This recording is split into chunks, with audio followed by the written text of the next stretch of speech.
안녕하셨어요, 여러분. 화요일 저녁입니다. 불교 입문 1 소유하고자 하는 자를 위한 가르침, 읽고 보충하는 수업입니다. 이제 그래도 진도가 제법 좀 진행이 됐어요. 글쎄 6개월을 해놓고 아직 거기밖에 못 갔냐 할 수도 있겠지만 그래도 6개월의 시간이 쌓이다 보니까 이 수업도 그래도 제법 진도가 나왔다. 역시 우리가 놓지 않아야 되는 개념이 그거 같습니다. 삶은 지금을 쌓아서 미래를 만드는 것이다. 지난 삶의 과정이 누적되어 가지고 지금의 나를 만들고 그 지난 삶의 누적 위에서 다시 지금을 쌓아 가지고 미래를 만드는 이것이 삶이다. 6개월간 참 뭐라 할까요? 입문서를 만들어 놓고 왜 이리 어렵냐 하는 분도 계십니다만은 그래도 그 부분을 조금씩 읽고 보충하는 수업을 진행하다 보니까 그래도 꽤 많이 왔어요. 오늘 우리가 186쪽을 공부할 순서거든요. 기본적으로 소유하고자 하는 자가 누구냐? 소유하고자 하는 자를 위해서 직접 설해진 가르침들 많이 보았고요. 이제 제2부 행위, 업의 개괄이라는 과정을 또 제법 와서 이제는 이 업의 과정도 머지않아 마무리할 수 있을 것 같고요. 그렇게 공부가 쌓여가는 거라고 우리가 보면 참 좋겠다. 삶이라는 거, 인생이라는 것이 그런 거다. 오늘도 우리 좀 더 나아진 미래를 만들기 위해서 공부를 쌓는 시간을 가져보기로 하겠습니다. 네, 우선 지난주 수업을 한번 되돌아보고 출발하도록 하겠습니다. 자, 지난주 3월 23일 공부에서는 스승의 영역에 속하는 것, 그리고 칠불통계와 업과 보에 대해서 살펴보았는데요.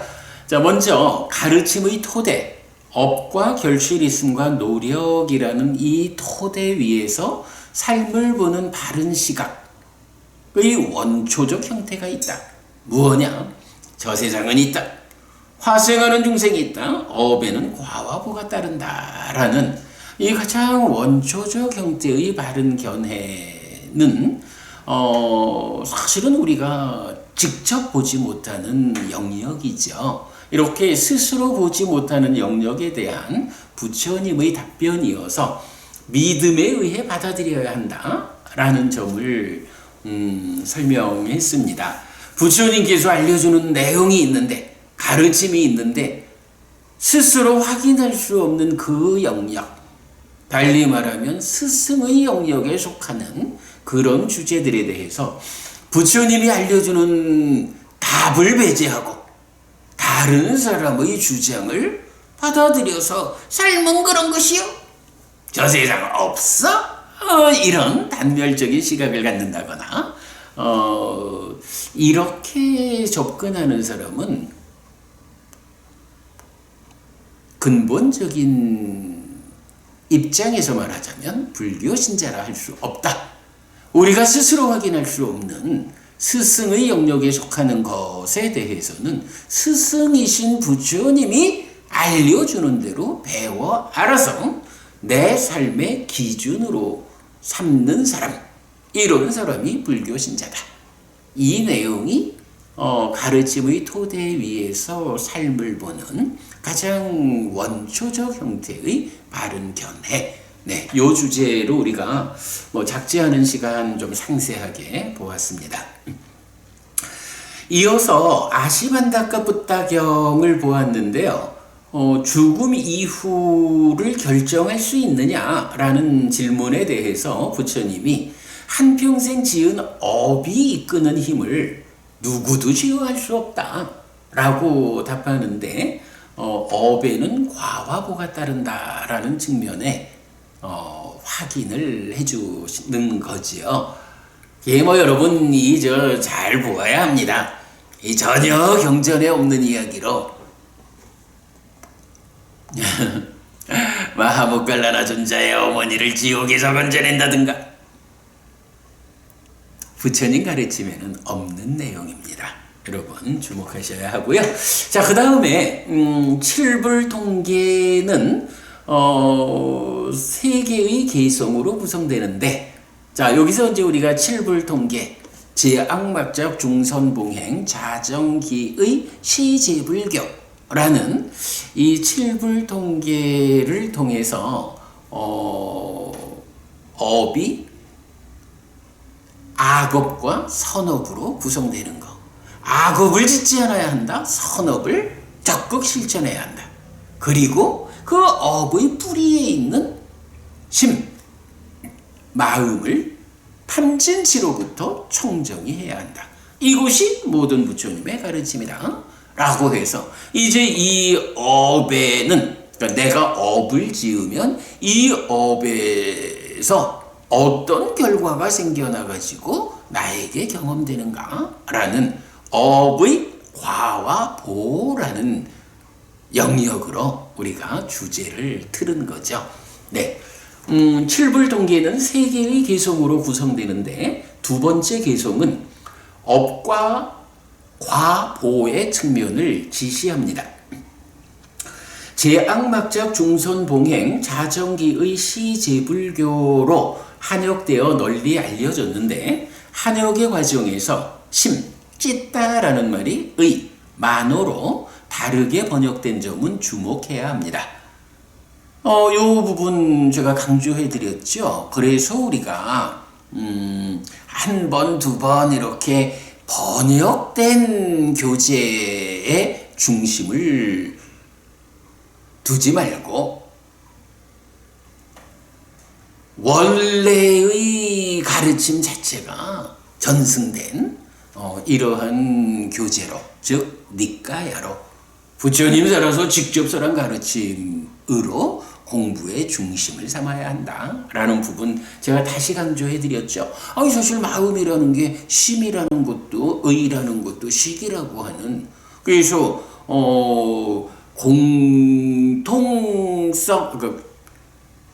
공통점 위에서의 차별성을 보아내는 것이 불교 공부의 중심이다, 이렇게 보아야 하는데, 경이, 그러니까 아함경에서 이 칠불통계라고 하는 모든 부처님의 공통된 가르침, 이 부분을 심과 의를 정확하게 번역하지 못하는 이런 오류라는 부분은 정말 주목해서 우리가 공부의 중심을 바로 잡아야 한다. 바른 곳에 내 중심을 세워야 한다라는 부분 강조해 드렸고요.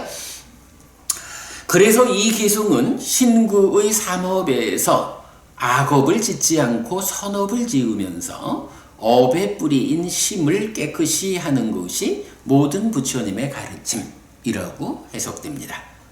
이때 과도보도 고인 업들과 과도보도 락인 업들은 경들에 의해 분명히 지시됩니다 라고 해서 요거 우리가 놓치면 안 되죠.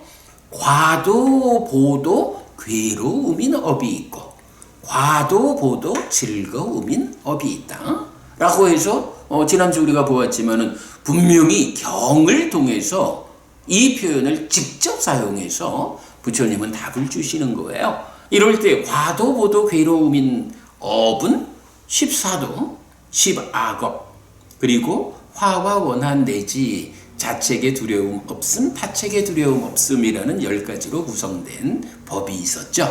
그리고 과도보도 락인 업은 10정도, 10선업, 그리고 화 없음, 원한 없음, 내지 자책의 두려움, 타책의 두려움이라는 10가지로 구성된 법이 있었어요. 그 부분 이제 지난주에 충분히 소개해 드렸죠. 자, 이렇게 가르침의 도대 위에서 삶을 보는 바른 시각, 즉 정견의 원초적 형태인 저세상은 있다. 화생하는 중생 있다. 그리고 업에는 과화보가 따른다. 라는 스승의 영역에 속한 이 주제에서 이제 공부의 주제는 업에는 과화보가 따른다라는 업인과보 또는 업인과보 삼세윤회라고 말하는 이런 업의 과화보라고 하는 법칙성의 측면, 이 부분에 대한 좀 더 구체적 공부 오늘 시작이 되죠. 자, 이렇게 지난주 공부 돌아봤고요. 자, 지금부터는 교재에 들어가겠습니다. 교재 186쪽인데 그래요. 제가 또 다시 좀 말씀을 드리겠습니다.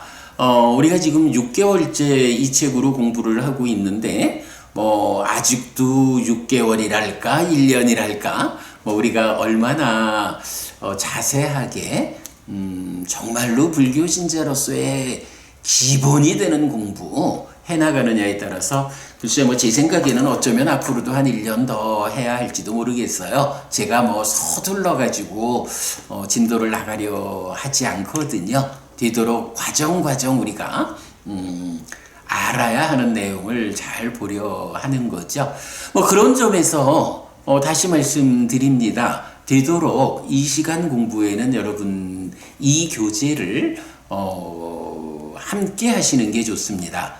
니까야.kr 우리 홈페이지 오시면 책을 주문하실 수도 있고 아니면 해피스님에게서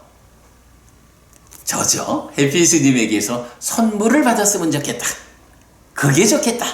라고 생각하시는 분은 홈페이지 오시면 저 연락처 있습니다. 홈페이지에 메모를 주셔도 되고 연락을 주시면 제가 아주 흔쾌하게 이 책을 선물해 드립니다. 그래서 되도록 이 공부 시간에 이 책을 가지고 함께 읽어가면서 공부를 하면 참 좋은 공부가 되겠다. 다시 안내 드리고요. 네. 186쪽 보겠습니다. 186쪽에서는 이런 업에는 과화보가 따른다. 네, 보강법부님 오셨군요. 안녕하세요. 네, 공부 시작하겠습니다. 업에는 과화보가 따른다라는 이 측면과 관련해서 방금도 제가 업에 따르는 과화보의 법칙성 이런 표현을 했거든요. 이 표현입니다. 과두보도 괴로움인 업이 있다. 과두보도 행복인 업이 있다.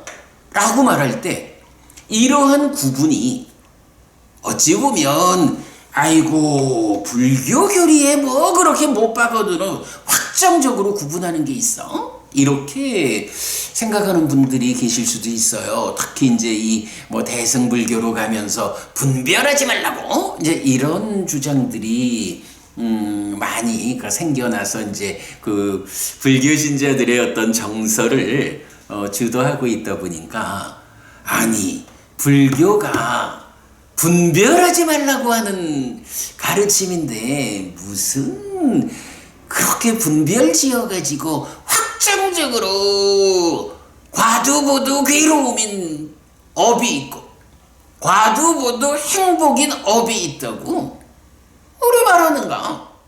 이런 문제를 제기할 수 있는 거예요. 특히 그런 면도 있죠. 유교와 도교 이 관계, 도교 말고 노자, 공자님의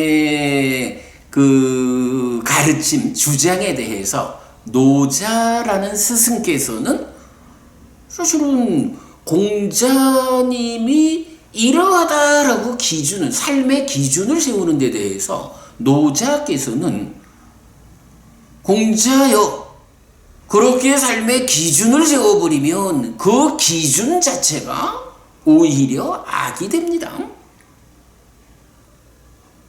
라고 반대하는 입장을 가진다 그러죠. 그런데 한 가지 주목해야 되는 거는 기준이 있어야 돼요. 다만 그 기준이, 여러분 우리 공자님이 훌륭하다라고 하지만 공자님의 가르침에 대해서 완전한 가르침이다, 완전한 깨달음에 의해서 설해진 완전한 가르침이다라고 공자님의 가르침을 말하지는 않잖아요. 그게 뭐냐 하면 불완전. 이제 노자라는 스승께서는 완전하지 않은 상태에서 삶의 기준을 딱 제시해버리면 그 기준에 걸려가지고 오히려 삶에 어려움이 생겨난다. 이런 측면에서 공자님의 그런 기준의 설정에 대해서 문제 제기를 하거든요. 그런데 이제 우리가 여기서 보아야 되는 거라. 부처님은 누구냐 하면 정등각, 완전한 깨달음을 성취한 분이거든요. 완전한 깨달음이다라는 이 개념이 적용되면 부처님께서 가르치는, 부처님께서 알려주는 가르침은 완전한 가르침이에요. 그래서 이 완전한 가르침에 의해서 기준이 주어진다라는 것은 노자께서 말씀하시는 기준이 세워지면 악이 된다, 그것 때문에 삶에 문제가 생긴다 라는 이런 논리가 적용되지 않는 영역에 쓰는 거예요. 완전한 깨달음이냐 아니냐. 요런 그 완전한 깨달음에 의한 기준이라는 것이 담보될 수 있으면요, 여러분 우리가 생각해 보자고요. 살아가는 일이 사실 힘들잖아요. 이 힘든 거가 말하자면 두 단계로 말할 수가 있는 거죠. 하나는 내가 열심히 실천하는 일이 힘들 수도 있고, 그런가 하면 또 하나는 나는 열심히 실천을 하고 있는데 이 실천이 나를 어디로 이끄는가. 내가 이러한 길을 열심히 가면 내가 가고자 하는 그곳에 도착할 수 있을까? 사실은 요게 힘든 거예요. 이 길이 내가 목적하는 그 자리로 이끄는 길이다 라는 확고함이 있으면 그 확고함 위에서 내가 노력한다, 실천한다 해서 그리로 나아가는 이것이 가능해지죠. 근데 만약에 내가 지금 가고 있는 이 길이 정말로 내가 가고자 하는 그 자리, 심지어는 내가 가고자 하는 목적지가 정당한 목적지인가? 이 부분까지를 감안해가지고 참으로 내가 완전한 행복, 괴로울 것인가? 행복할 것인가? 이 측면에서 나는 행복해야겠다, 완전한 행복을 실현해야겠다 라는 그 목적지를 설정하고 그 설정된 자리로 가는 정확한 길인가? 이 부분만 담보될 수 있다면 노력하는 일, 실천하는 일이 얼마나 성과가 빠르겠어요. 명확한 성과가 있겠어요. 그러나 그러한 길이 담보되지 않으면 노력하는 것도 힘든데 이 노력이 정당한 노력인지도 확보되지 못하는 거잖아요. 이런 점에서 우리가 주목해 보면 부처님이라는 완전한 깨달음에 의한 스승, 그분이 알려주는 완전한 가르침, 이 부분이 담보되면 이제 우리가 어떤 일을 해야 합니까? 하는 기준이 명확해지는 거예요. 나는 부처님이 알려주는 그 길을 그대로 따라가기만 하면 돼. 실천만 하면 돼. 그저 부처님이 알려주는 그 가르침을 배워 알고 실천하기만 하면 완전한 가르침이라는 이 가르침이 가지는 위력에 의해서 부처님이 이끄는 그러한 삶이 나에게서 실현되는 거예요. 바로 이런 점이죠. 이런 점 때문에 제가 이건 뭐 공자님과 노자님 이렇게 이제 좀 말을 했지만 노자께서 공자님을 비판한 그 부분은 기준을 가지는 자체가 틀렸다. 이렇게 우리가 받아들일 게 아니라 공자님의 가르침이 완전한 가르침이라고 확인되지 못하는 완전한 가르침이라는 담보되지 않은 가르침에서 기준을 세울 때 그 불완전에 따르는 부작용이 있다. 이 부분을 노자께서 지적했다라고 말해야 하고 부처님이라는 완전한 스승 그에 의한 완전한 가르침이 기준을 준다라고 하면 사는 일을 쉽게 해주는 거예요. 정확하게 길이 알려준 거예요. 나는 이제 그 길을 따라서 걷기만 하면 돼. 이런 기준의 제시라고 하는 거는 경에서는 뭐 다양하게 부처님이 바로 그 길을 주신 분이요. 부처님이 알려주신 그 길만 우리가 바르게 배워 알아서 실천하면 되는 거예요. 이런 주제를 아주 강조하고 있죠, 경은. 네, 이제 그런 측면에서 자, 186쪽에는 이런 주제가 나옵니다. 부처님에 의해 선언된 것, 유익 선과 무익 불선. 안구타라 열애 모음 94번 왓지야마히타 경은 부처님을 분별설자, 요 위바자와도라고 하죠. 분별설자, 즉 비난해야 할 것은 비난하고 칭찬해야 할 것은 칭찬하는 획일적으로 말하지 않는 분이라고 소개합니다. 경은요, 대덕이시여 세종께서는 비난해야 할 것은 비난하고 칭찬해야 할 것은 칭찬합니다. 참으로 대덕이시여 세조는 비난해야 할 것은 비난하는 분이고 칭찬해야 할 것은 칭찬하는 분입니다. 세조는 분별해서 말하는 분, 분별설자입니다. 그분 세종께서는 여기에서 획일적으로 말하는 분이 아닙니다. 라고 했어요. 2월 달쯤에 우리가 제1부에서 기타 용례 중에 이 경을 보았어요. 이게 이제 외도 유행승들이 왓지야마히타 장자한테 질문을 하거든요. 사문고타마는 모든 고행을 비난한다. 모든 고행자들의 힘든 삶을 오로지 책망하고 힐난한다라는 것이 사실입니까? 라고 질문을 받고 왓지야마히타 장자가 그렇지 않습니다. 세종께서는 모든 고행을 비난하지 않고 모든 고행자의 힘든 삶을 오로지 책망하고 힐난하지도 않습니다. 세종께서는 비난해야 할 것은 비난하고 칭찬해야 할 것은 칭찬합니다. 참으로 세조는 비난해야 할 것은 비난하는 분이고 칭찬해야 할 것은 칭찬하는 분입니다. 세조는 분별해서 말하는 분, 분별설자입니다.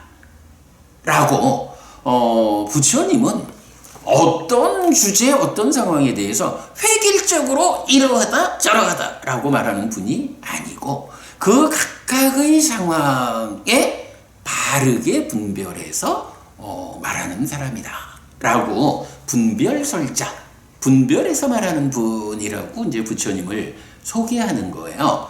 자, 이럴 때 다시 이제 이 유행승들이 되묻죠. 아니, 그 사문고타마가 그렇게 분별해서 말하는 사람이라면 그거는 뭔가 정확하게 이것이 진리요 라고 선언하는 바가 없는, 주장하는 바가 없는 그런 사람 아니야? 그렇다면 사문고타마가 허무주의자인가? 선언된 가르침, 주장이 명확하지 않은 자인가? 라고 되묻는 거예요. 그럴 때 이제 부처님이 답변을 하셔요. 그렇지 않다. 나는, 그러니까 부처님은 선언된 가르침이 있다. 라고, 그렇죠. 이제, 왓지야마히타 장자가 이제 먼저, 이 외도 유행생들한테, 그럼 사문고타마는 허무주의자인가? 선언된 가르침이 없는가? 라고 재차 질문할 때, 왓지야마히타 장자가, 이렇게 답변을 하거든요. 이것은 유익한 것이다. 라고 세존에 의해서 선언되었고, 이것은 무익한 것이다. 라고 세존에 의해서 선언되었습니다. 이렇게 세존은 유익과 무익을 선언하는 분입니다.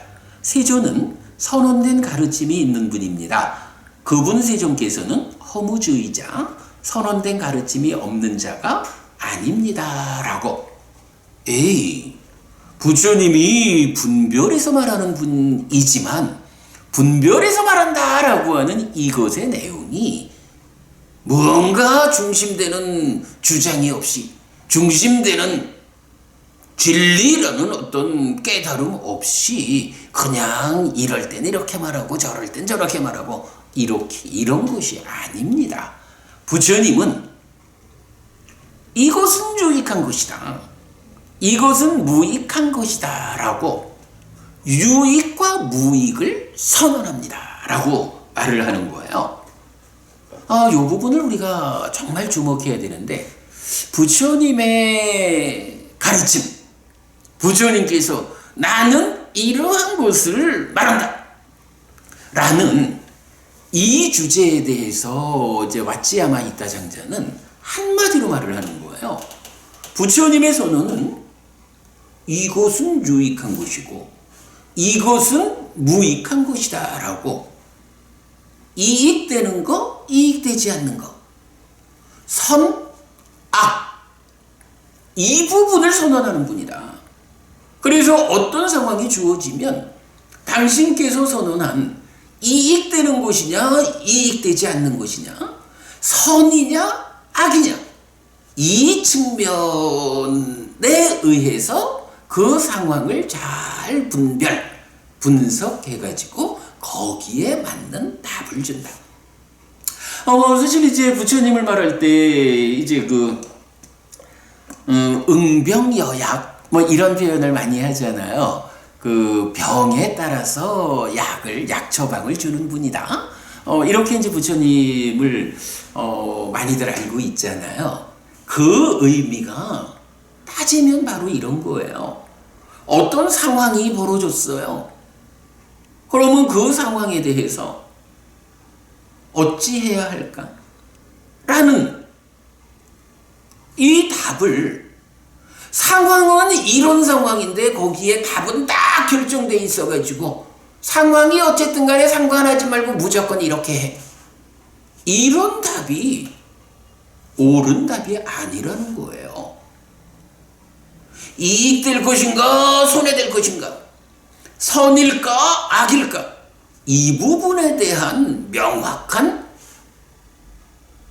기준이 있으면 어떠한 상황이 생기든 이런 상황에는 그거는 지금 그런 상황이니까 그 상황에는 이렇게 대처하는 것이 이익되는 것이고 선이요. 그 상황에서 저렇게 대처하면 손해가 오고 악이요. 이렇게 기준 위에서 그죠? 무익이냐 유익이냐 선이냐 악이냐 라는 부처님에 의해서 선언된 기준을 놓고 이 기준을 적용해 가지고 어떤 상황이든지 그 상황에 합당한 분별을 행하는 이런 주제가 되는 거거든요. 이게 응병여약이라 환자 상태에 따라서 거기에 맞는 약 처방을 준다. 이 말이 그런 의미가 되는 거죠. 이게 정말 굉장히 중요한 관점이에요. 자, 그럴 때 이제 이 부분, 유익한 것이다. 또는 무익한 것이다. 부처님은 이것은 유익한 것이다라고, 이것은 무익한 것이다라고 유익과 무익 또는 선과 악의 기준을 명확히 하셨다. 이 기준은 완전한 깨달음에 의해서 제시된 기준이기 때문에 이 기준에 부합하는 삶은 이익된다, 괴로움을 만들지 않는다. 요런 개념이거든요. 오늘 부처님에 의해 선언된 것에서 유익, 선과 무익, 불선이라는 주제를 이제 먼저 말씀드리고 있는데요. 아무튼 여기서 이런 개념을 이해하는 것은 불교 신자의 삶에서 정말 중요하다라는 거, 약간 강조를 거듭합니다. 이때 이제 우리가 이런 유익과 무익, 선과 악이라는 거, 이게 뭔가? 라는 부분을 또 연결을 해봐야 되겠죠. 여기서 이제 제가 여러분 요새 그 말 많이 드리죠. 불교의 최상위 개념이 무엇일까? 많은 사람들은 뭐 평생 수행해서 나는 누구인가? 나라는 존재를 구명하는 거. 이것이 불교원의 최상위 개념 아니냐? 뭐 이렇게 주장하는 분들이 또 많이 있는 것 같아요. 근데 제가 어떻게 요즘 말씀드리나요? 불교의 최상위 개념은 괴로울 것인가? 행복할 것인가? 고와 락. 그대가 괴로운 삶을 살 것인가? 행복한 삶을 살 것인가? 오직 고와 락이 불교에서 최상위 개념이다. 이것을 어떻게 하나요? 이제 몇 개의 경에서 대표적으로 이제 마지막이니까야 22번 이제 다음 주 우리가 공부하게 되겠지만 뱀의 비유경 같은 경에서 그렇게 말하잖아요. 예전에도 지금도 나는 오직 고와 고멸을 꿰뚫어 알게 한다. 부처님께서 제자들을 위해서 하시는 일이 무엇냐라고 할 때 예전에도 그랬고 지금도 그렇고 오직 고와 고멸을 꿰뚫어 알게 한다. 고라는 것은 괴로움이죠. 고멸이라는 건 뭔가요? 괴로움이 소멸하는 건데 불교에서는 괴로움의 이면이 행복이다라고 해서 고멸은 그대로 락이거든요. 그러니까 나의 제자들에게 고와 고멸을 꿰뚫어 알게 한다라는 것은 그대로 그대들이 괴로울 것인가? 행복할 것인가? 나는 오직 이것을 가르치는 사람이다. 라고 부처님이 선언하는 거예요. 불교의 최상위 개념은 바로 이런 구절에 의해서, 경전 말씀에 의해서, 참으로 고와 고멸이 불교의 최상위 개념 하나의 명제다. 이렇게 우리가 알 수 있죠. 그리고 거기에다가 이 괴로움이라는 거 왜 생겨나는 거지? 어떻게 생겨나는 거지? 라고 이 괴로움이 생겨나고 자라나는 원인, 조건을 설명하면 그게 가래를 원인으로 괴로움이 생겨난다. 가래를 전후한 괴로움의 발생 과정에 의해서 괴로움이 자라난다. 이렇게 말하면 그게 고집성제라고 불리는 거잖아요. 고멸, 락이라고 하는 이거는 어떤 방법으로 가래를 부수느냐, 어떻게 괴로움이 생겨나는 그 과정, 요게 연기, 12연기죠. 이 연기의 조건관계를 끊어가지고 괴로움이 생겨나지 못하게 하느냐. 고멸이라고 하는 거, 생겨난 괴로움을 갖다 버리자 이거 아니에요. 괴로움이 생겨나지 못하게 하면 괴로움이 소멸한 거예요. 그게 락이에요. 이래가지고 괴로움의 원인 고집성제를 어떻게 해소하고 고멸락을 실현하느냐 하는 그 자리가 고멸도성제이고, 이때 하여간 고집성제는 가래 또는 연기, 12연기로 부처님 알려주시고, 가래를 부수는 방법, 12연기의 조건관계를 끊는 방법으로 8정도를 알려주시죠. 그래서 8정도의 실천에 의해서 가래를 부수고 연기의 조건관계를 해소하면 괴로움이 생겨나지 않아서 소멸된 그 고멸이 실현된다. 이렇게 되면 뭐예요? 이게 고집, 고멸, 고멸도라는 사성제. 불교 안의 유일한 진리죠. 사실은 12연기나 8정도가 다 진리인데 사성제라는 진리 안에 포괄되어 있죠. 그래서 진리라는 개념으로 유일하게 사성제가 제시되잖아요. 이럴 때 이 사성제가 뭐냐라고 하면 바로 부처님께서 뱀의 비유경 통해 가지고 예전에도 지금도 나는 오직 고와 고멸을 꿰뚫어 알게 한다. 그것을 가르친다. 라고 하는 이 하나의 명제가 조건관계로 확장되면 사성제가 되잖아요. 이런 측면, 그리고 이제 중요한 게, 그럴 때 이 괴로움이라는 게 누구의 괴로움이냐? 라고 하니 나의 괴로움이거든요. 그러면 나는 누구냐? 라는 것을 바로 이 연기, 12연기의 과정에서 10번째 지분인 존재가 바로 그 나는 누구냐? 라는 그 존재의 구명자리가 거기거든요. 그러면 이렇게 나는 누구냐라는 것으로의 존재가 무명으로부터 출발해서 이렇게 그 생겨나서 자라나는 과정이 설명되면, 그러한 존재에게 이런 생겨나는 과정의 문제들 때문에 태어나야 하고 늙고 죽어야 하는 괴로움이 있다. 그 태어나고 늙고 죽고 죽으면 또 태어나는 이런 윤회하는 삶의 과정에서 슬픔, 비탄, 고통, 고뇌, 절망, 그리고 일체의 괴로움, 무더기가 생겨난다라고 해서 연기, 12연기가 바로 나는 누구냐라는 이 존재에 대한 부처님의 구명, 그 설명 위에서 그 존재에게 존재의 삶에 수반되는 괴로움을 말해주고 있거든요.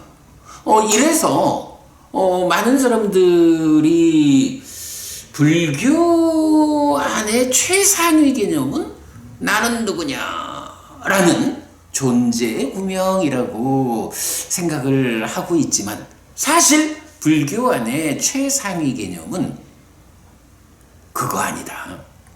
오직 고와 고멸, 달리 말하면 고와락, 괴로울 것인가 행복할 것인가. 괴로움이 있다. 중생이라는 삶은 이렇게 괴로움의 영역이다.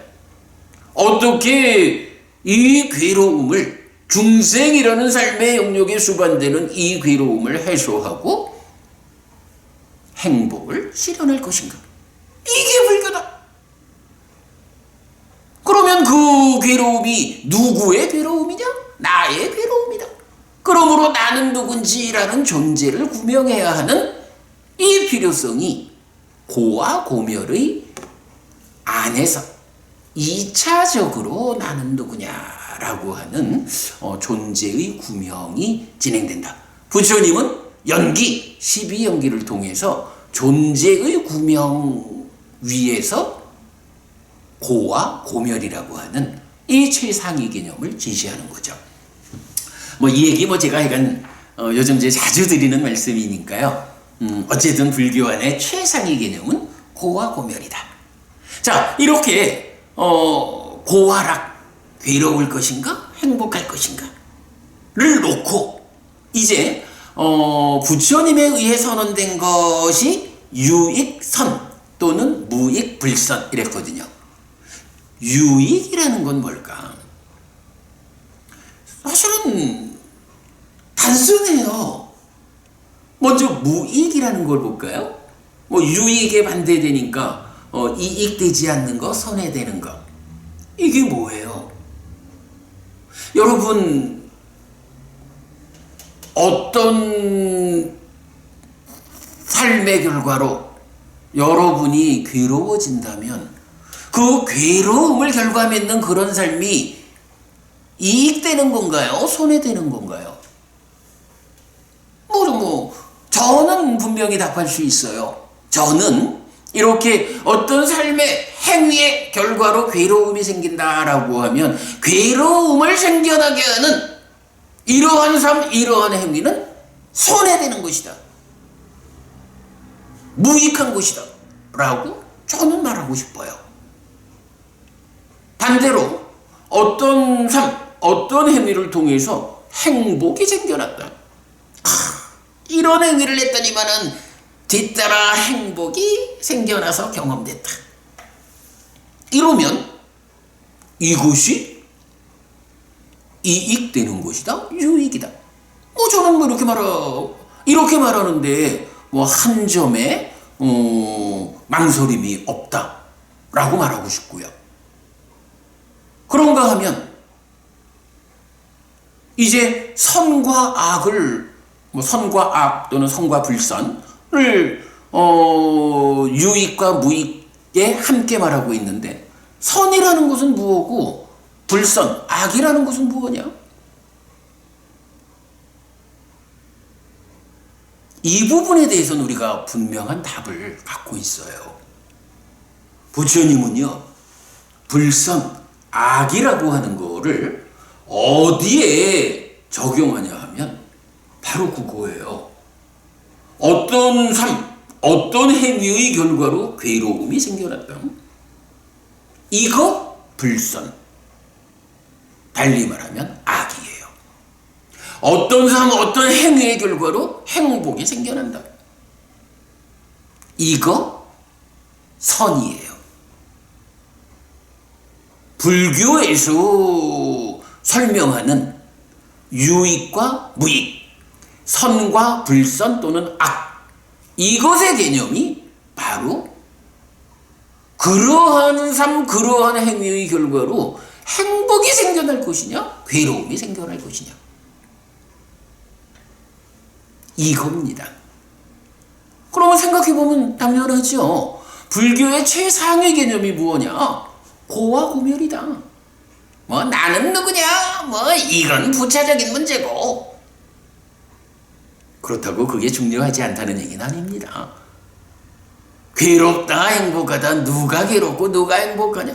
내가 괴롭고 내가 행복하죠. 그러니까 내가 누군지, 나는 누구냐라는 여기에 대한 답을 찾는 건 아주 중요한 일이기는 하지만, 그러나 그것이 최상위 개념은 아니다. 어쨌든 나라고 하는 존재에게 괴로울 것이냐, 행복할 것이냐. 그래서 끝내는 완전한 행복이라고 하는 이 깨달음 열반의 시련에서는 나라는 존재 자체가 소멸하는 거잖아요. 중생이라는 괴로움의 영역에 있는 이 존재 상태, 사실은 이 존재가 무명, 번뇌, 가래에 조건 지어진 상태이기 때문에 이러한 번뇌, 무명, 가래 등의 조건 지어져서 괴로움의 영역에 있는 중생이라는 나로부터 벗어나서 완전한 행복을 실현하는 것, 이걸 뭐라고 해요? 그게 해탈이고, 그게 깨달음이고, 그게 열반을 실현하는 거고, 그게 윤회에서 벗어나는 것이어서 불사가 실현되는 거고, 이렇잖아요. 그렇기 때문에 어쨌든 불교의 최상위 개념은 나는 누구냐라는 이 주제가 아니고, 그보다 더 상위 개념으로 있는 괴로울 것인가, 행복할 것인가.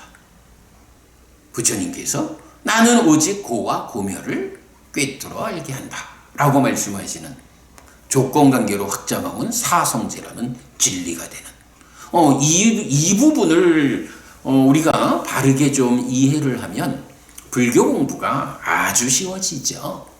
하여간 그렇게 고와 고멸, 고와 락이라고 하는 이 기준을 명확히 하고 나면 이제 부처님에 의해서 선언된 것, 유익선과 무익불선이라는 이 내용이 그렇구나. 어떤 삶, 어떤 행위의 결과로 괴로움이 생겨나게 된다면 그런 삶, 그런 행위는 무익이고 불선이다. 어떤 삶, 어떤 행위의 결과로 행복이 생겨난다면 그런 삶, 그런 행위가 유익이고 선이다. 요 기준을 명확히 하면 되는 거예요. 그래서 이제 그 외도 유행승들의 그 질문에 대해서 부처님께서 그 왓지야마 있다 장자가 그렇지 않습니다. 부처님은 선언된 가르침이 있습니다. 이렇게 유익과 무익을 선언했고 이 유익과 무익에 기준해 가지고 어떠한 상황이 있어도 환자에 따라서 그에 적절한 약을 준다라고 말하듯이 잘 분별된 가르침을 주는 분입니다. 그래서 부처님은 분별설자입니다. 라고 답변을 한 이야기죠. 우리가 이건 놓치면 안 되는 이야기. 자, 책에서 이렇게 정리했죠. 주목해야 합니다. 부처님은 유익 선과 무익 불선을 선언하는 스승입니다. 행위에 있어 옳고 그름의 판단 기준의 제시인데 완전한 깨달음을 성취한 분, 정등각의 선언이기 때문에 부작용이 없는 기준입니다. 행복의 과와 보를 가져오는 행위로 제시되는 10선업과 10정도 등이 온전하게 불교 신자의 삶의 기준이 되어야 하는 이유입니다. 네, 지금 쭉 설명드린 내용이죠. 한편 디가니카야 19번 마하고윈다경은 부처님에 대한 있는 그대로의 칭찬 8가지를 설명하는데 부처님이 어떤 점에서 찬탄받아야 하는가? 라는 그 찬탄을 있는 그대로 해보자 라고 할 때 이제 8가지의 찬탄의 방법이 있는 거예요. 이제 그 방법 중에 3번째가 오늘은 시간 관계상 다 소개해드리지 않겠습니다만은 8가지 있는 그대로의 칭찬 중에 3번째 칭찬 방법이 뭐냐 하면 바로 이런 유익과 선 그리고 유익 선과 무익 불선의 선언이다 라고 해서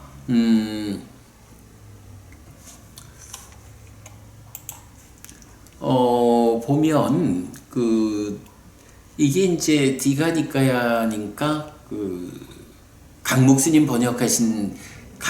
번역에서 이렇게 이제 이 부분을 말해주고 있거든요. 제가 한번 읽어드리겠습니다. 그분 세종께서는 이것은 유익한 것이라고 잘 천명하셨고 이것은 해로운 것이라고 잘 천명하셨습니다. 이것은 비난받아 마땅한 것이고 이것은 비난받지 않는 것이며 이것은 받들어 행해야 하는 것이고 이것은 받들어 행하지 말아야 하는 것이며 이것은 저열한 것이고 이것은 수승한 것이며 이것은 검고 신 부분을 잘 갖춘 것이다 라고 잘 천명하셨습니다. 이와 같이 유익하거나 해로우며 비난받아 마땅하거나 비난받지 않으며 받들어 행해야 하거나 받들어 행하지 말아야 하며 저열하거나 수승하며 검고 흰 부분들을 잘 갖춘 법들을 천명하는 이런 원만한 수행을 부족하신 스승을 그분 세존을 제외하고는 과거에도 찾아보지 못했고 지금도 찾아보지 못합니다. 라고 요렇게 이제 그 부처님을 찬탄하는 것 이것이 부처님에 대한 있는 그대로의 칭송 8가지 중에 3번째 항목이다. 네, 그렇게 이제 보시면 되겠고요. 그러니까 이제 이렇게 바로 요 내용이 유익과 무익 요 부분을 표현하고 있는 거죠. 그래서 마하고인다경의 이 주제가 왓지 야마이따경이 말하는 부처님은 선언된 가르침이 있다. 유익과 무익을 선언하는 분이다. 이렇게 유익과 무익의 선언에 의해서 각각의 상황에 따라서 잘 분별해서 말하는 분이 부처님이다. 응병여약, 병에 따라 약을 주는 그런 의사와 같다. 네, 이런 이야기까지죠. 자, 노력하는 사람은 많습니다. 그러나 어떤 노력이 큰 성과를 거두고 행복으로 이끄는지는 잘 알지 못합니다. 그래서 노력한 만큼의 성과를 얻지 못합니다. 이런 점에서 스승이신 부처님이 필요합니다. 그리고 부처님은 바로 큰 성과를 거두고 행복으로 이끄는 길을 이렇게 잘 분별해서 선언해 주는 것입니다. 유익과 무익을 선언하는 분. 네, 이렇게 제가 이 주제를 정리했는데요. 사실은 이제 제가 오늘 부처님에 의해 선언된 것, 이 주제를 좀 말씀드리고 나면 이어서 이제 187페이지부터 10업, 10업이 10악업과 10선업으로 구분이 되죠. 이럴 때 10악업이 무엇냐라고 하면 바로 불선, 무익에 속하는 행위고 10선업이 선, 유익에 속하는 행위다. 그래서 과와 보가 괴로움인 법들 가운데 10악업이 대표가 되고 과도 보도 행복인 법들 가운데 10선업이 대표가 된다. 불교 안에서 이 10업에 대해서 그렇게 중요도를 잘 보지 않는 것 같다. 이건 저의 판단입니다. 제가 출가 전에 40년 동안 불교 신자로서 나름대로의 어떤 역할을 하면서 살아왔지만 사실은 이런 10악업, 10선업이 천수경에서 그대로 나오고 하니까 많은 사람들이 알고는 있지만 10악업과 10선업 이것이 교리적으로 그렇게 중요한 가르침이라고 받아들이지를 못하는 거예요. 사실은 부처님 가르침이 사는 이야기여서 우리 삶이 괴로울 것인가 행복할 것인가 라는 이 최상위 개념에 근거해서 괴로움을 만드는 행위가 무엇이냐? 법칙성을 가지고 괴로움을 만드는 거, 이게 10악업이다. 행복을 만드는 것이 무엇이냐? 법칙성을 가지고 행복을 만드는 행위가 10선업이다.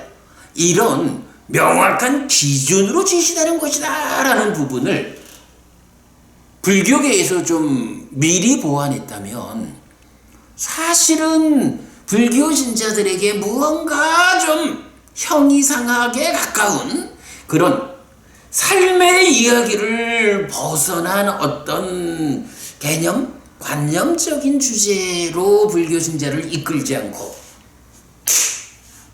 부처님이 10악업이라는 이 10가지 행위가 괴로움을 만드는 법칙성을 가진 거기 때문에 불교 신자는 10악업을 지으면 안 된다.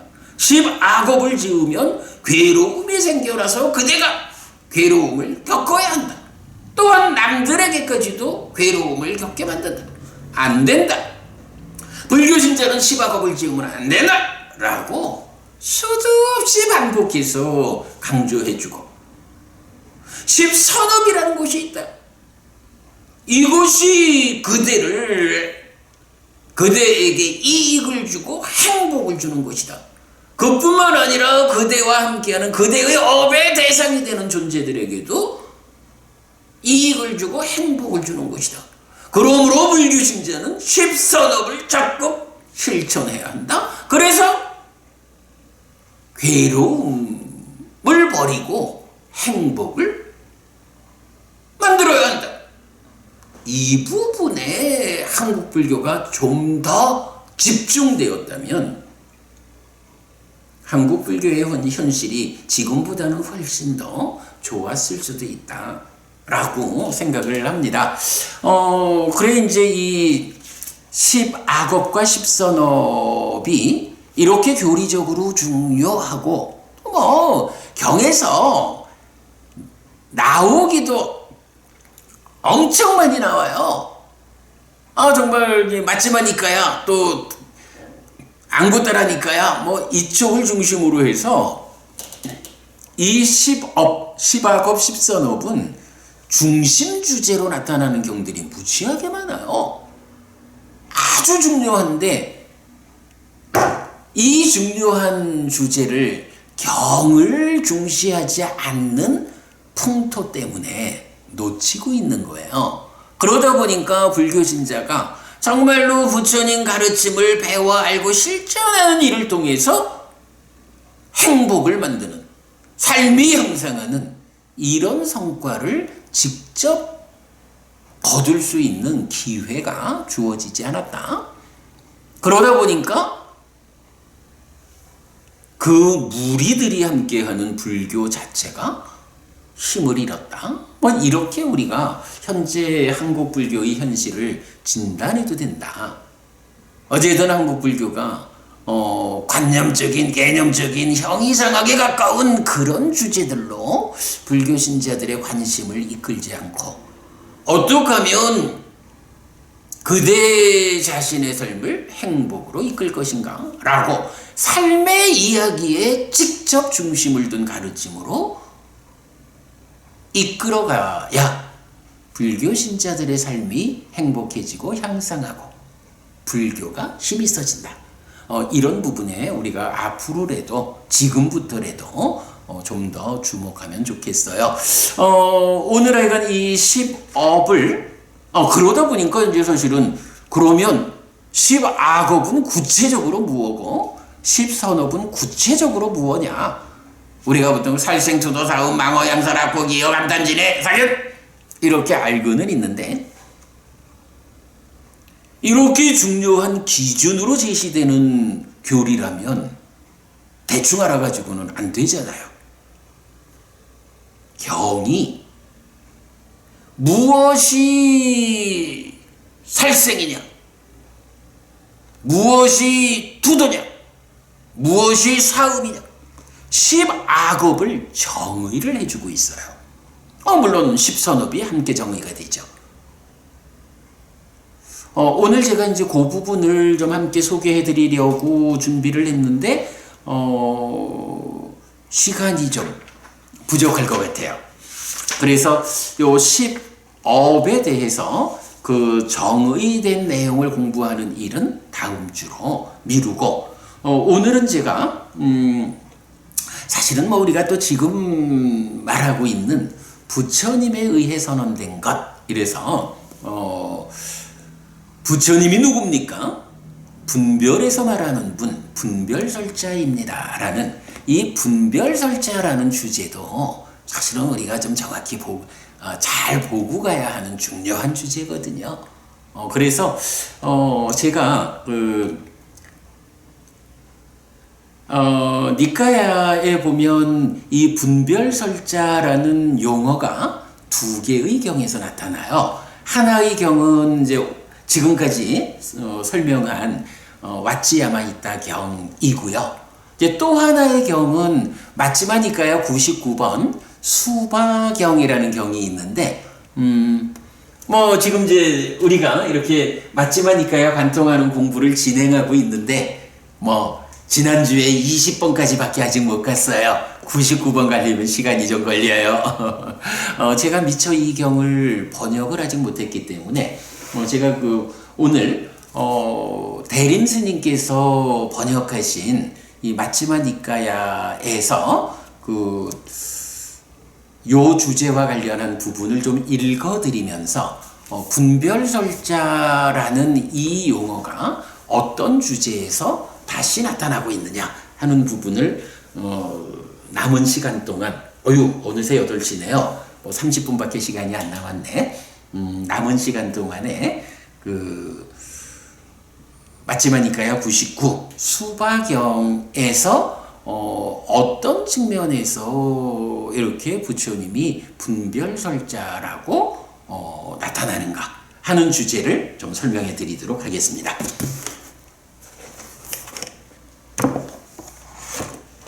자, 어쨌든 우리가 오늘 본 가장 중요한 주제는 부처님은 분별설자다라는 이제 이 측면에서 외도 유행승들이 부처님이 분별설자, 분별해서 말하는 사람이라면 그거 뭐 허무주의자 아니요? 자기가 딱 주장하는 바가 없는 거 아니요? 그 사문 고dá마한테는 선언된 가르침이 없는 거 아니요? 이렇게 따지고 들어올 때 그렇지 않습니다. 부처님이 분별을 해서 말하는 분이다라는 거는 뭐 어떤 그 기준도 없이 자기의 어떤 관점, 자기의 주장, 깨달음이 선언되지 않은 상태에서 그냥 이럴 땐 이렇고 저럴 땐 저렇고 이렇게 분별해서 말한다는 것이 아닙니다. 부처님은 분명하게 선언한 것이 있습니다. 그 선언된 것 위에서 상황에 맞게 분별해서 말하는 분. 그러면 선언된 것이 무엇입니까? 라고 하니 우리 부처님은 유익선과 무익불선을 선언했습니다. 이런 것은 유익이고 이런 것은 무익입니다. 이런 것은 선이고 이런 것은 악입니다. 그래서 이렇게 유익이고 선인 것들은 그러한 행위의 결과로 행복이 생기고 이렇게 무익이고 불선 악인 것은 그런 행위의 결과로 괴로움이 생깁니다. 이런 명확한 선언 위에서 이러한 선언 위에서 세상이라는 곳이 산다는 곳이 얼마나 다양한 상황으로 사라지나요? 그러한 다양한 상황마다 누가 부처님 제가 괴로워요. 어찌해야 할까요? 부처님 제가 이 순간 어떻게 삶을 대해야 할지 모르겠습니다. 라고 자기의 형편을 드러내면 이러한 선언된 가르침이라는 기준 위에서 그의 상황에 맞게 잘 분별해서 답을 주는, 그래서 병에 맞는 처방을 주는 의사와 같은 요 부분 우리가 이제 분별설자라는 이 용어와 관련해서 왓지야마 이따경 보았고요. 자, 분별설자가 나타나는 또 하나의 경 맞지마니까야 99번인데요. 아무튼 99번 수바경, 제가 아직까지 수바경 번역을 못해서 오늘은 초기불전연구원의 원장이시죠, 대림스님께서 번역해 주신 책을 가지고 좀 읽어가면서 좀 소개해 드리도록 하겠습니다. 수바경입니다. 이와 같이 나는 들었다. 한때 세종께서는 사와티에서 제따숲의 아나타핀디카 원림에 머무셨다. 그 무렵 또데이아의 아들 수바 바라문 학도가 어떤 일로 사와티에 있는 어떤 장자의 집에 머물고 있었다. 또데야의 아들 수바 바라문 학도는 자신이 머물고 있는 집의 장자에게 이렇게 말했다. 장자여, 저는 사와티에 아라한들이 없지 않다고 들었습니다. 오늘 어떤 사문이나 바라문을 찾아가서 경의를 표할까요? 존자시여, 세종께서 사와티에서 제따숲의 아나타핀디카 원림에 머무십니다. 존자시여, 세존을 찾아가 경의를 표하십시오. 그러자 또데야의 아들 수바 바라문 학도는 그 장자의 말을 받아들여 세존을 뵈러 갔다. 세존을 뵙고 세존과 함께 환담을 나누었다.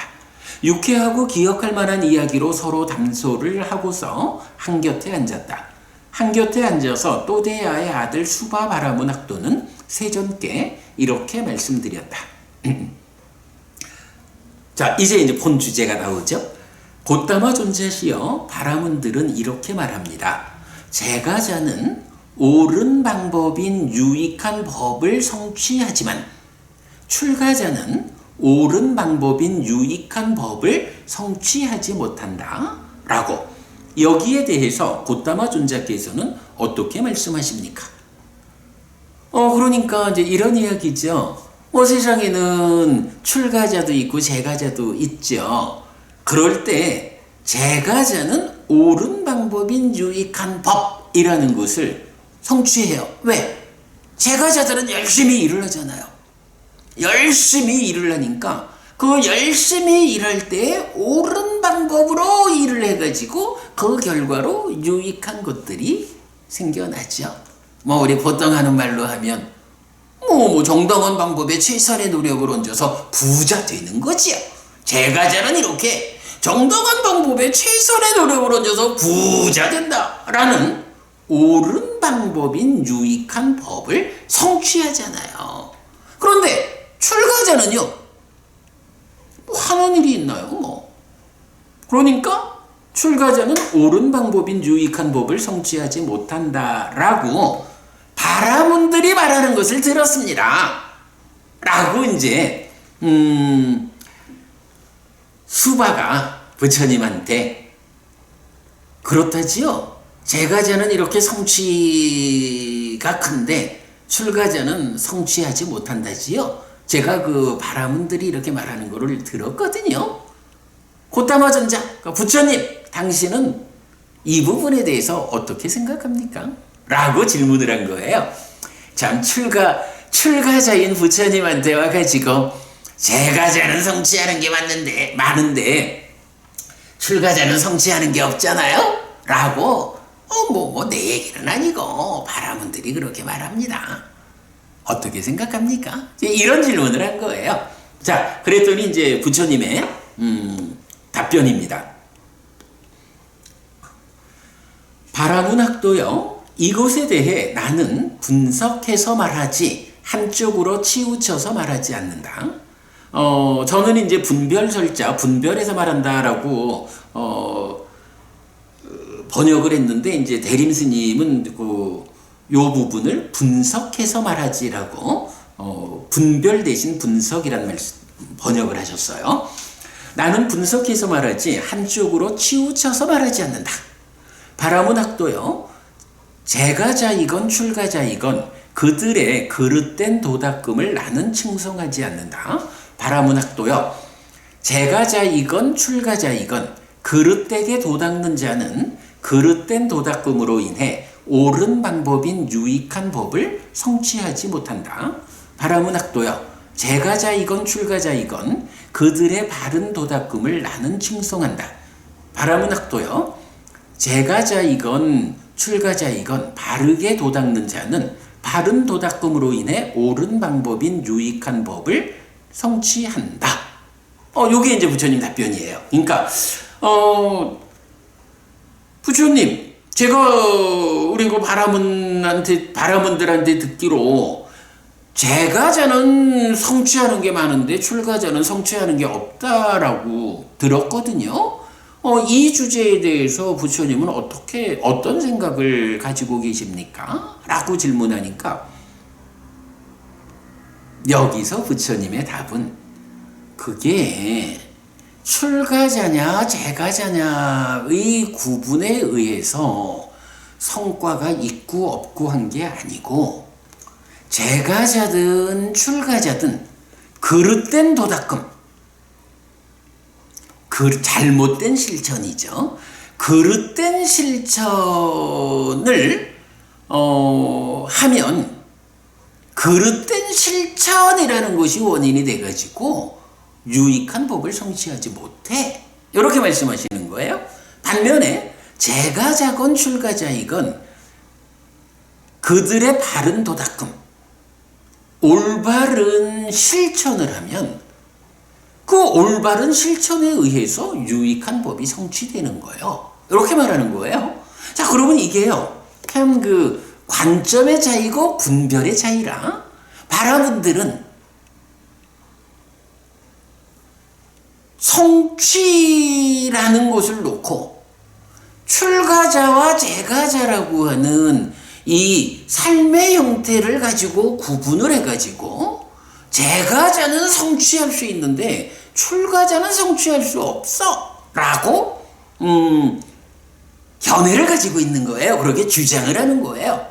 그런데 부처님 말씀은 이런 주제에 대해서 어떻게 생각해요? 라고 질문하니까 나는 그렇게 뭐 출가자 재가자 딱 고정시켜 놓고 그 고정된 기준 어떤 한쪽 그 치우침 위에서 재가자는 할 수 있는데 출가자는 할 수 없어.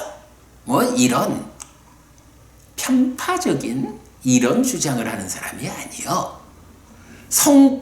성취를 하느냐 못하느냐 여기에는 재가자냐 출가자의 이 문제가 아니고 그 성취를 위한 과정에서 그 사람이 바르게 성취할 수 있는 실천을 하느냐, 바른 성취를 가져오지 못하는 잘못된 실천을 하느냐.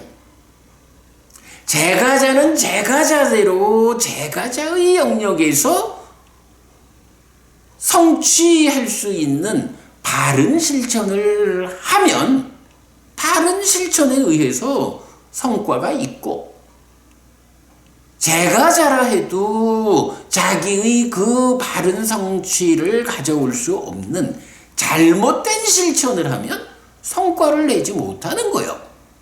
출가자도 출가자대로 출가자의 영역에 맞는 성취가 있어.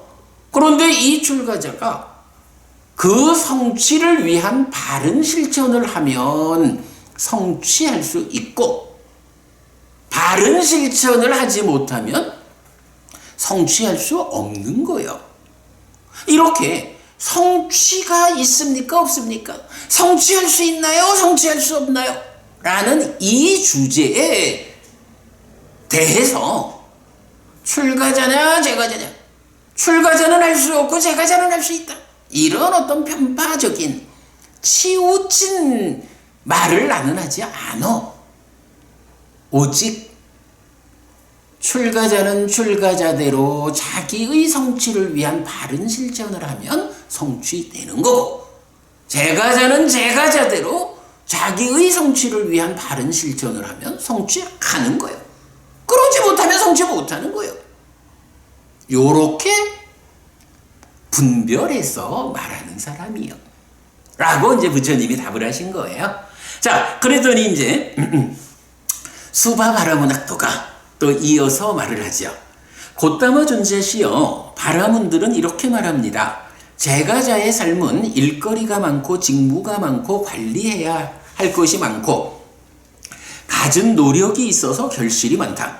출가자의 삶은 일거리가 적고 직무가 적고 관리해야 할 것이 적고 별다른 노력이 없어서 결실이 적다라고. 여기에 대해서 곧다마 존자께서는 어떻게 말씀하십니까? 그러니까 이게 이제 제가 시작하면서 말씀드렸지만 재가자는 할 일이 많은데 출가자는 할 일이 없잖아. 그러니 성취 못하지. 이제 이런 그 바라문들의 관점이죠. 자, 부처님이 이렇게 말씀하셔요. 바라문학도요, 이 경우에도 나는 분석해서 말하지 한쪽으로 치우쳐서 말하지 않는다. 바라문학도요, 재가자이건 출가자이건 그들의 그릇된 도닦음을 나는 충성하지 않는다. 바라문학도요, 1. 움직임이 많고 직무가 많고 관리해야 할 것이 많고 갖은 노력이 있지만 실패하면 적은 결실을 가져다 주는 일이 있다. 바라문학도요, 2. 움직임이 많고 직무가 많고 관리해야 할 것이 많고 갖은 노력이 있지만 성공하면 많은 결실을 가져다 주는 일이 있다. 바라문학도요, 3. 움직임이 적고 직무가 적고 관리해야 할 것이 적고 별다른 노력이 없지만 실패하면 적은 결실을 가져다 주는 일이 있다. 바라문학도요, 4. 움직임이 적고 직무가 적고 관리해야 할 것이 적고 별다른 노력이 적지만 성공하면 많은 결실을 가져다 주는 일이 있다. 무슨 말씀이죠? 할 일이 많은데, 그러니까 할 일이 많은 노력이 있어도 실패하면 적은 결실을 가져와. 그런데 할 일이 많은 노력에서 성공하면 많은 결실을 가져와. 뭐 그럴 것 같아요. 그런가 하면 움직임이 적고 그래서 할 일이 적어서 별다른 노력이 없지만 실패하면 적은 결실을 가져와. 그렇죠. 뭐 어쨌든 뭐 실패하면 어떤 경우든 결실이 작죠. 그런데 네 번째는 움직임이 적고 뭐 할 일이 적어서 별다른 노력이 없지만 성공하면 많은 결실을 가져다 주는 일이 있다. 이런 이야기죠.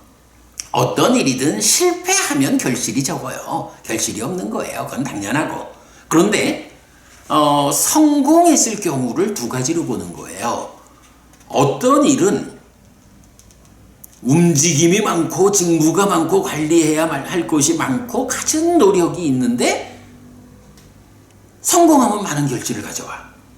그런데 역으로 어떤 일은 거기에 비해서 움직임도 적고 직무도 적고 관리해야 할 것도 적고 별다른 노력도 없어. 그런데 성공하면 많은 결실을 가져와. 많은 결실을 준다라는 데선 동일한데 이 많은 결실을 위해서 어떤 일은 많은 일을 해야 돼. 어떤 일은 많은 일을 하지 않아도 많은 결실을 주는 이런 차이가 있다는 거예요. 근데 여러분 우리가 생각해 보면 타당해요. 이제 경은 이어가지고 이게 뭐 세월에 따라 그러니까 시대에 따라서 좀 차이를 말할 수는 있겠지만 우리가 그냥 부처님 당시 상황이 그랬다라고 보죠. 말하자면 농사를 짓는 일은 굉장히 할 일이 많은 거예요. 굉장히 할 일이 많은 농사도 실패하면 성과가 적어. 그런데 성공하면 많은 결실을 거두죠. 성과가 커요. 그런데 거기에 비하면 장사라는 일은 이거 부처님 당시 그랬다고 부처님이 말씀하시는 거예요. 장사는 농사 짓는 일에 비하면 훨씬 할 일이 적어요. 그런데 장사하는 사람도 실패하면 결실이 적지 뭐. 그런데 장사도 성공하면 결실이 많아. 그러니까 결실이 많다라는 측면에서 보면 많은 노력을 필요로 하는 농사를 통해서 일을 많이 하고 많은 결실을 거두는 방법도 있고 장사는 할 일이 별로 없어. 많은 노력을 안 해도 되는데 그래도 결실은 많은 이런 차이가 있다는 거예요. 예, 그 얘기를 먼저 말씀드린 상태에서 경을 마저 읽어보겠습니다. 바라문학도요. 어떤 것이 움직임이 많고 직무가 많고 관리해야 할 것이 많고 갖은 노력이 있고 실패하면 적은 결실을 가져다 주는 일인가? 바라문학도요. 농사가 움직임이 많고 직무가 많고 관리해야 할 것이 많고 갖은 노력이 있지만 실패하면 적은 결실을 가져다 주는 일이다. 바라문학도요. 어떤 것이 움직임이 많고 직무가 많고 관리해야 할 것이 많고 갖은 노력이 있지만 성공하면 많은 결실을 가져다 주는 일인가? 바라문학도요. 농사가 움직임이 많고 직무가 많고 관리해야 할 것이 많고 갖은 노력이 있지만 성공하면 많은 결실을 가져다 주는 일이다. 바라문학도요. 어떤 것이 움직임이 적고 직무가 적고 관리해야 할 것이 적고 별다른 노력이 없지만 실패하면 적은 결실을 가져다 주는 일인가? 바라문학도요. 상업이 움직임이 적고 직무가 적고 관리해야 할 것이 적고 별다른 노력이 없지만 실패하면 적은 결실을 가져다 주는 일이다. 바라문학도요. 어떤 것이 움직임이 적고 직무가 적고 관리해야 할 것이 적고 별다른 노력이 없지만 성공하면 많은 결실을 가져다 주는 일인가? 바라문학도요. 상업이 움직임이 적고 직무가 적고 관리해야 할 것이 적고 별다른 노력이 없지만 성공하면 많은 결실을 가져다주는 일이다. 네, 방금 설명드린 그런 이야기죠. 바라문학도요, 마치 농사가 움직임이 많고 직무가 많고 관리해야 할 것이 많고 갖은 노력이 있지만 실패하면 적은 결실을 가져다주는 일인 것처럼 그와 같이 제가자의 삶도 일거리가 많고 직무가 많고 관리해야 할 것이 많고 갖은 노력이 있지만 실패하면 적은 결실을 가져다 준다. 이거 어때요? 첫 번째 바라문들이 말하기를 제가자는 성취가 있는데 큰데 출가자는 성취가 없어 라고 성취라고 하는 주제를 놓고 제가자는 있는데 출가자한테는 없는 거, 이렇게 이런 주장이 타당하지 않다. 제가자도 많은 노력을 해도 실패하면 얻는 게 별로 없어. 그러나 많은 노력의 결과가 성공하면 얻는 게 많아. 이렇게 표현하는 거죠. 제가자는 무조건 성취가 크다라고 말하는 거, 그거 사실 아니요. 잘 분별해서 보면 그게 틀린 말인 줄 알아. 이런 말씀인 거죠. 바라문학도요, 마치 농사가 움직임이 많고 직무가 많고 관리해야 할 것이 많고 갖은 노력이 있지만 성공하면 많은 결실을 가져다주는 일인 것처럼 그와 같이 제가자의 삶도 일거리가 많고 직무가 많고 관리해야 할 것이 많고 갖은 노력이 있지만 성공하면 많은 결실을 가져다 준다. 바라문학도요, 마치 상업이 움직임이 적고 직무가 적고 관리해야 할 것이 적고 별다른 노력이 없지만 실패하면 적은 결실을 가져다 주는 일인 것처럼 그와 같이 출가자의 삶도 일거리가 적고 직무가 적고 관리해야 할 것이 적고 별다른 노력이 없지만 실패하면 적은 결실을 가져다 준다. 바라문학도요, 마치 상업이 움직임이 적고 직무가 적고 관리해야 할 것이 적고 별다른 노력이 없지만 성공하면 많은 결실을 가져다 주는 일인 것처럼 그와 같이 출가자의 삶도 일거리가 적고 직무가 적고 관리해야 할 것이 적고 별다른 노력이 없지만 성공하면 많은 결실을 가져다 준다. 무슨 말씀인가요? 그러니까 바라문들은 제가자와 출가자로 딱 구분해가지고 제가자는 옳은 방법에 의한 큰 성취 이래가지고 제가자는 얻는 게 많어. 그러나 출가자는 얻는 게 없어. 이렇게 구분해서 주장을 하고 있지만 생각해보자. 농사 짓는 일이 가지는 특성이 있고 장사하는 일이 가지는 특성이 있어서 농사는 훨씬 많은 많은 노력을 해야 하는데 그 농사 짓는 일에서도 실패하면 얻는 게 적고 성공하면 얻는 게 많아. 상업, 장사라는 것은 말하자면 농사에 비해서, 이건 이제 부처님 당시 일입니다. 상황입니다. 농사에 비해서 할 일이 적고 노력할 게 별로 없어. 그런데도 불구하고 실패하면 얻을 게 없지만 성공하면 많은 것을 얻어. 그렇다면 이렇게 어떤 일을 하느냐에 따라서 실패하면 얻는 게 없고 성공하면 얻는 게 많아. 그러면 아까 표현으로 뭔가요? 실패한다라는 것이 그릇된 도닦음. 그러니까 바르게 실천하지 못하면 실패하는 거죠. 그러니까 재가든 출가든 농사든 장사든 바르게 실천하지 못하면 실패해서 성과를 거두지 못하고 바르게 실천하면 성공해서 큰 성과를 거두는 거예요. 거기에 농사 짓는 사람이 거두는 성과가 있고 장사하는 사람이 거두는 성과가 있어. 서로 간에 얻는 성과가 다르지. 요렇게 설명하면서 이제 방금 읽은 내용은 그거죠.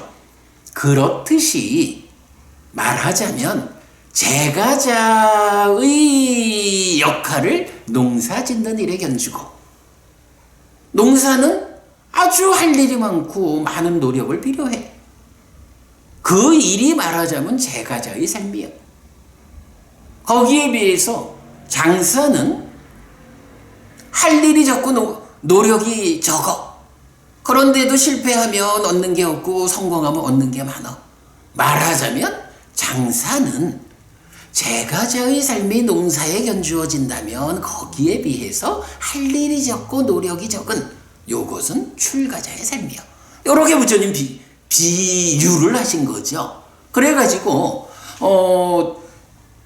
출가자가 농사에서 바른 방법으로 잘 실천을 하면 성공하듯이 출가자도 장사하는 상인들의 노력처럼 할 일이 적고 노력이 적은 것 같지만 거기에서 바른 노력으로 바른 실천의 길을 가면 거기서 많은 것을 얻는 것이요. 이렇게 바른 실천을 하느냐 못하느냐에 따라서 출가자든 재가자든 성공하느냐 실패하느냐 많은 것을 얻느냐 많은 것을 얻지 못하느냐 이러한 것이 결정되는 거지 재가자와 출가자라는 이 구분으로 성과가 결정되는 게 아니다 라고 부처님은 나는 이렇게 어떠한 상황이든 그 상황에 맞게 분별해서 설명하는 사람이다 라고 이제 당신을 말하는 거죠. 앞에 왓지야마 이따경에서 부처님은 분별해서 말한다라고 해도 선언된 거 없이 무언가 자기 자신의 진리의 선언 없이 옳고 그름에 대한 확고함 없이 상황에 따라서 그냥 말하는 이런 분별이 아니다. 부처님은 선언한 것이 있다. 그 선언된 기준 위에서 분별해서 말하는 분이다 라고 아주 정확한 설명을 했고 이제 수바경에서는 이러한 상황 재가자는 얻는 게 많은데 출가자는 얻는 게 없잖아. 이런 주장에 대해서 바로 이렇게 잘 분별해서 그렇지 않다. 중요한 거는 바른 실천이냐 아니냐. 왓지야마 이따경에서 말한 부처님의 선언, 유익, 선의 입장에서 실천을 했느냐, 무익, 불선, 악의 입장에서 실천을 했느냐, 이것에 의해서 그 성과가 결정되는 거지 재가자냐 출가자냐 이러한 구분에 의해서 성과가 차별되는 게 아니다 라고 분별한 말씀을 하셨어요. 이어지는 주제죠. 결국은 어떤 삶, 어떤 행위, 어떤 실천이 우리에게 결과를 가져다 주느냐 라고 할 때 바로 유익선이라고 하는 그 결과가 행복인 실천, 바른 실천이 있고 무익불선, 악이라고 하는 그 결과가 괴로움인 바르지 못한 실천이 있다. 이러한 기준 위에서 우리가 삶에서 만나지는 다양한 상황들, 다양한 주제들에 대해서 잘 분별해서 설하는 분이 부처님이란 스승, 깨달은 분이고 우리 또한 이러한 기준을 명확히 배워 아는 가운데 삶의 과정에서 우리가 마주치는 다양한 상황, 그 상황을 놓고 어떤 것이 바른 실천일까? 라는 이 기준을 적용해서 잘 분별해서 살아가면 우리 또한 삶의 과정에서 괴로움을 만들지 않고 행복을 만들게 된다. 이것이 잘 분별해서 사는 방법이다. 이게 하여간 또 그렇지만 대승불교에서 이제 많은 분들이 분별심을 버려라 하고 분별하지 말라라는 말씀을 이제 많이 하시기 때문에 조금 이제 공부에 접근 이해가 어려울 수 있는데 이전에도 한번 말씀드렸지만 대승불교에서 말씀하시는 이 분별하지 마라, 분별심을 버려라 이 말씀은 옳고 그름을 판단하지 말라 이 말씀이 아니고 내면에서 번뇌가 작용해가지고 번뇌의 영향 위에서 인식하고 행위하는 번뇌의 영향을 받는 분별 이 부분을 배제하라 라는 말씀이지. 우리 삶이라는 게 인식하고 행위하는 것이 삶인데 거기에서 어떻게 분별하지 않는 삶이 가능해요? 그거는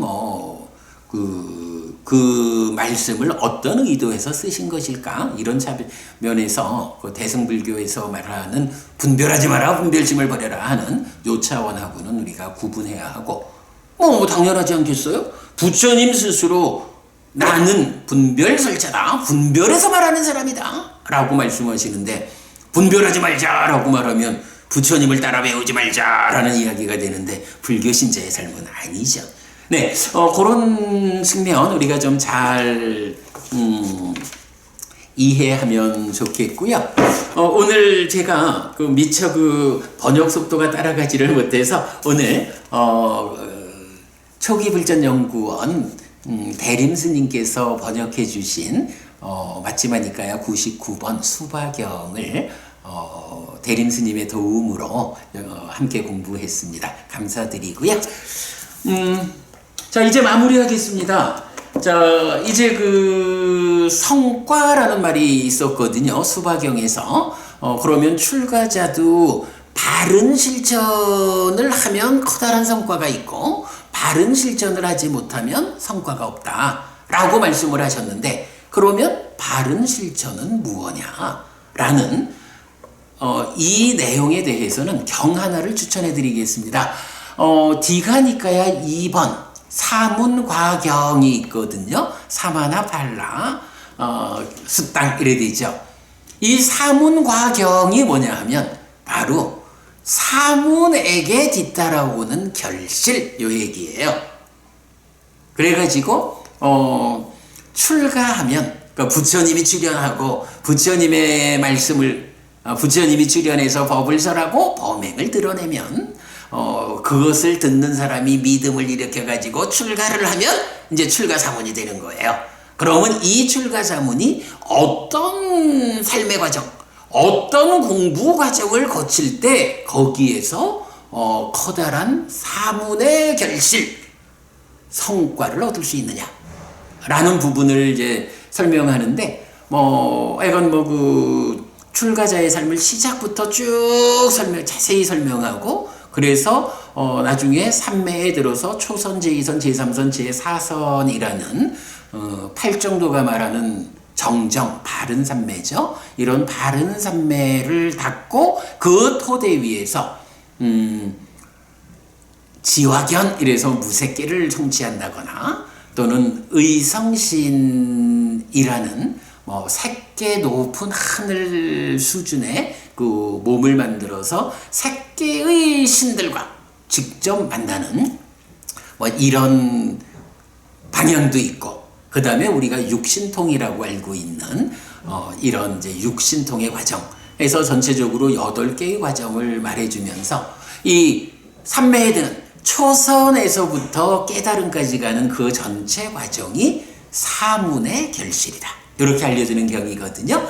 디가니까야 2번 사문과경은 니까야에서 차지하는 비중이 무지하게 큰 중요한 경인데, 오늘 하여간 수바경에서 제가자는 제가자대로 정당한 방법에 최선의 노력을 얹어서 성과를 얻을 때 커다란 성과를 얻을 수 있고, 출가자는 출가자대로 8정도의 실천이라는 사문과경에서 알려주는 그러한 과정에 의해서 바른 실천에 뒤따르는 커다란 결실들, 이 부분을 우리가 함께 볼 수 있다.